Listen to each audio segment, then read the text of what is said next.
The Daily Code Snippet. In order to add quotations or pull quotes, we use the blockquote element or the Q element. Blockquote is a block element, which means it would start on a new line, and it is generally used for longer quotes that might take up an entire paragraph. You may see the P element used inside of the blockquote element. The Q element is used for shorter quotes that sit within or inline in a paragraph.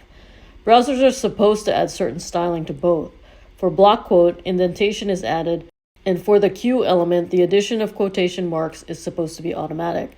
However, this support in all browsers is inconsistent, and we have moved to adding the styling to the CSS or cascading style sheets. There are workarounds to make sure the quotation marks are present. In addition, the cite attribute is used with both to give information about the reference or source for the item being quoted.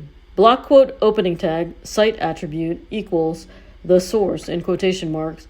This is a quote blockquote closing tag. An example of how to use the cite attribute with the blockquote element. The cite attribute is used to make note of the source of the quotation. When used as an attribute, the value of cite should be a URL or web address of the source. The cite element is used when stating the citation of the title of a work, such as books, other written works, artwork, music, and media. Here is an example. Here we see the blockquote opening tag that contains cite as an attribute, so its value is equal to the source URL, https://www.azquotes.com/author/8668-Tim_Berners_Lee. Then we see the text, "It's time to recognize the internet as a basic human right." That means guaranteeing affordable access for all.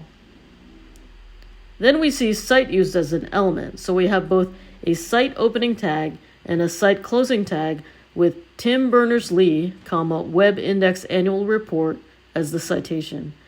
Then finally, we see the blockquote closing tag. Presented by Designers Learn Code.